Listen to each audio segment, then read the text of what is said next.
Hello, investors. It's Don Vandenbord, Senior Portfolio Manager with Revere Asset Management. Today is Tuesday, March 8th, 5:01 p.m. Eastern Time, coming to you from St. Augustine Beach, Florida, with the Revere Market Insight video. Really a strong rally that failed miserably today. Not the best case, actually probably the worst case for the bulls. Let's go with that. So let's get right into it. State of the market, we're in a correction. You can see over here on the trend gauge, market leaders showing bearish slash downtrend, and then all five indexes, that's the Russell, small cap, the mid cap, the Dow Jones Industrial Average, the NASDAQ 100, and the S&P 500 are all below their flat or declining. Well, 21 and 50 are declining. The 200 is flat in most cases, but this is clearly not the setup that you want the market to be in. However, it's from this setup that a rally off the low can happen, and that a follow-through day can happen, and that leaders can make themselves known, stand up, shout, wave their arms to get your attention, to take a position and see if the rally works, and to see if they become leaders of the next uptrend. And there was a glint of that today, and we'll discuss that in a bit. But what just happened? Strong rally fails miserably. We'll talk through it when we get to the tail of the tape. G6. There was a glimmer of hope early, because even before the market reversed, growth stocks were outperforming. G6 ended up positive on the day, although just slightly. S&P 500 down 0.72%, new closing lows from this correction. NASDAQ 100 down 0.5%, Dow down 0.6%, Mid-cap's up 0.4%, Russell up 0.6%. 60/40 diversified stock bond down 0.29%. Interest rates were higher, so bonds got hit. Bonds actually drug stocks down today, as the world index was only down 0.12% versus the S&P down 0.72%. GROTECTION, we dipped some toes in the water. They reversed. We were down 0.29% on the day. I'll talk about that when I talk about measuring risk and changes that we made today. So before we get to that, let's take a look at the team here at Revere. Our new website is actually up, but you can get to it, revereasset.com. This is a screenshot of the contact us from our old site, because the new website is formatted quite a bit differently. And if you're interested in a registered investment advisor that's completely transparent, we do 5 videos a night, a podcast that's released on the weekends, and we participate in market uptrends, protect capital in market downtrends. Give us a shout. You can email any of us, Dan, Tim, Hunter, Muriel, or Don at revereasset.com.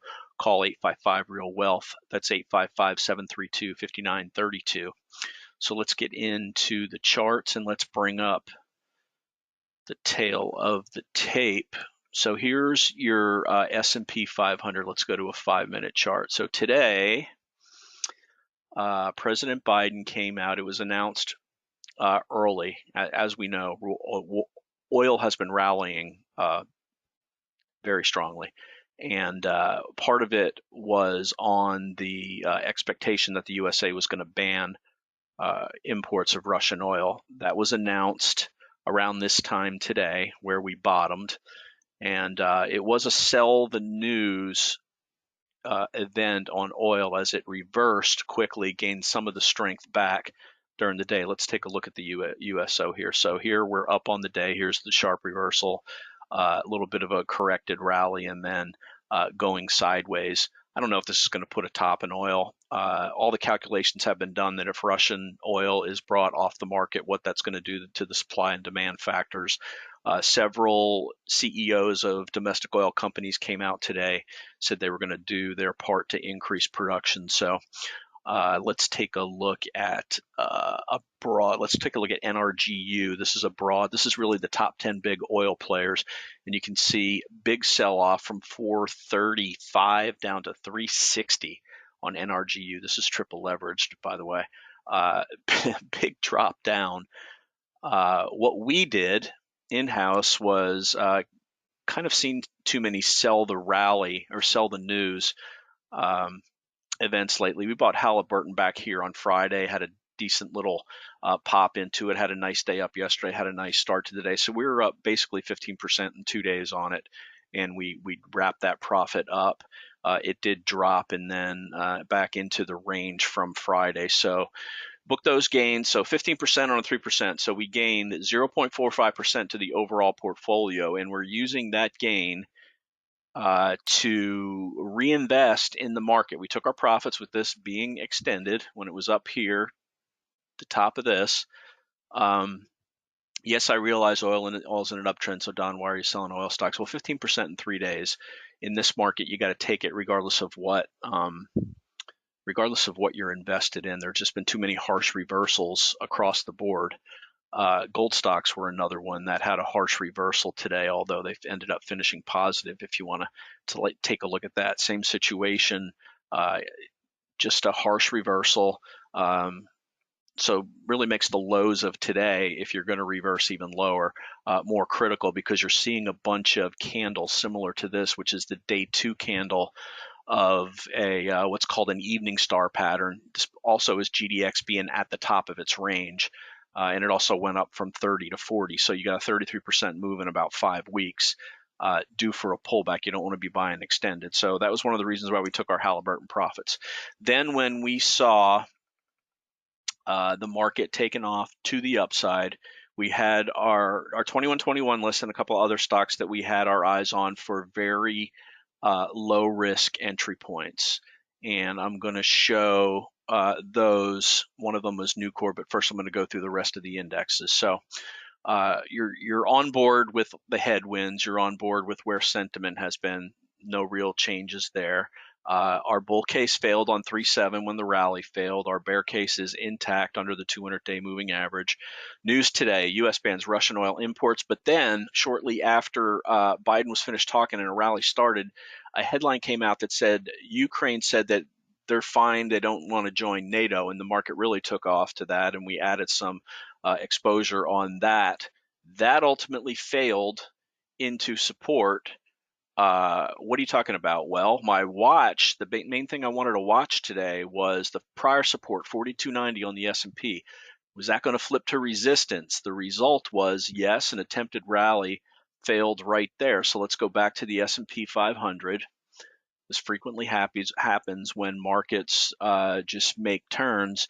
4276, so close enough for government work, I guess you could say, even though I don't work for the government. 4290, this prior area here, you could argue it's 4280. But that's where we failed. Went right up into it. So as of right now, this 4280, let's call it 4280 now. 4280 is support, or I'm sorry, resistance on any rallies, was support on any pullbacks. First test of it today failed miserably, and that's where we reversed on the day. So that was what I was watching coming in, and the answer was yes. So all over the action, I kind of showed it to you here today. We opened flat, volatile chop. Then we took off to the upside, rally after Biden/NATO, failed that resistance, closed miserably. Daily range on the NASDAQ 100 was over 4%. Let's go to the NASDAQ now. So a big failed move there also. Let's bring up the Qs. You can see NASDAQ, lower lows, big rally, up is up on the day. I think it was up on 2.6% before reversing and being down 0.46%. So kind of a brutal day for an attempted rally if you were a bull. But that's frequently what happens with bear market rallies. So why did we dip a toe in the water? Well, another reason was we bounced off of the lows of this shakeout day, and that was another area of support. So it gives you a low risk entry. If your upside can be 3 to 4%, and you're only going to risk 0.5% on the downside, it's worth it to me every time. So we're at 4,200. The declining 21-day moving average was up here at 43.59. Actually, it was higher before the reversal pulled it back down. So we were looking at basically risking 0.5% to gain 3%. That's 6 to 1. So we dipped our toe in the water. And we'll go through those trades momentarily. Let's finish out the indexes. Here's your Dow. Same situation. This is running into resistance at the 80 MA, which is really what the other indexes did, not quite to the 80 MA, but it is acting as resistance. It's just that also coincides with that prior 4280, 4290 range. Let's go to mid caps to close this out. For some reason that chart doesn't like to update, so we'll go with the MDY here. An attempted rally again and a close at the lows, and also IWM, although they did close, these two did close positive on the day, negative reversals across the board. So like I said, the reason why we decided to take the shot, oversold, we were 8.5% below the 50-day moving average. Anytime you get over 8 to 10, it's again a good risk reward shot. So let's go to the 15-minute chart. Once we broke above this 4,200 area, which was support, that's where we took a dive in. And first we bought the NASDAQ 100, 10% shot there. Then we, from our list of stocks, Nucor, NUE. So we don't want to buy strength, but we want to buy strength off lows or a pullback in the stocks that have been showing strength. So you don't want to buy the breakout, but buying a pullback with a reasonable, 3 to 4% stop out area is just part of the good risk reward that we're going to take. And in this case, it pulled back to the pivot. We're underwater a couple percent on this as it had a negative reversal. I told you we sold Halliburton, and those were the gains that we were using to finance these purchases.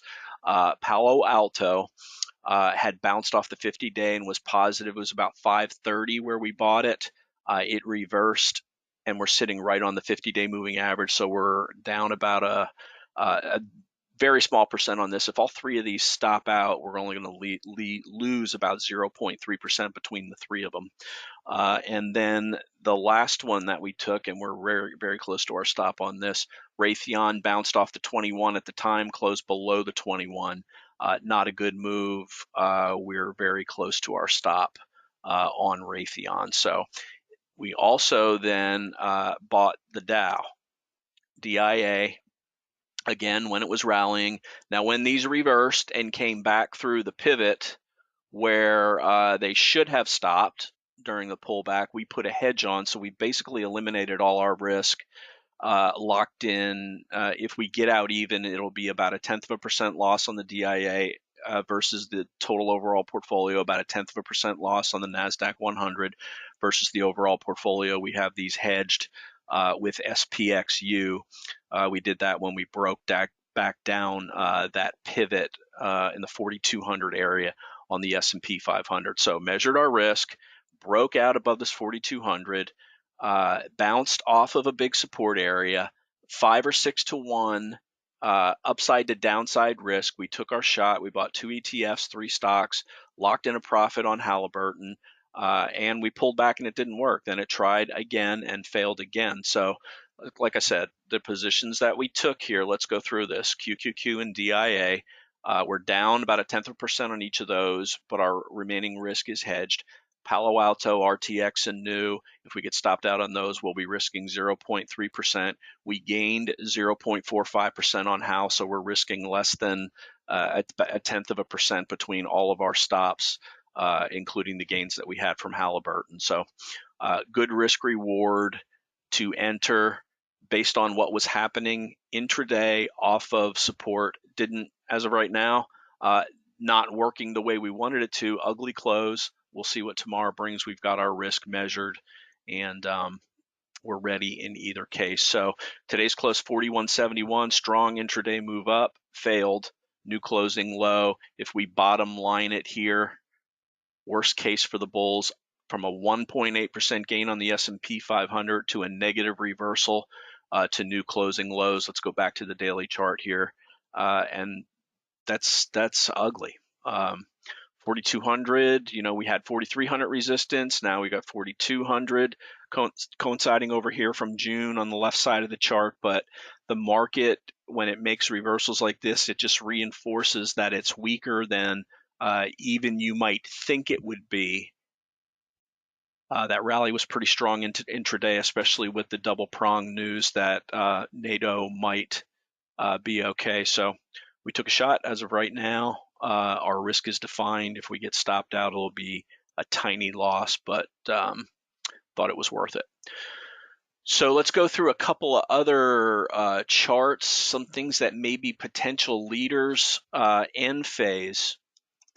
Solar stocks up very good today. Enphase back above its 200-day moving average. This had a big gap up on earnings, sold off while the rest of the market came off, and then as part of this oil shock, anything having to do with non-carbon energy has been rallying also. Another one that we almost took a position in, but let's call it a finalist for today. Wish I would have bought it, but uranium at 76 was something I was targeting. It closed at 80. Still keeping a close eye on this, as ultimately I think small nuclear reactors to generate electricity are going to have to be a solution to a this clean energy that everybody is pushing. So here's our key levels. Note we're down here, the declining 50-day moving average, well below that, the declining 21.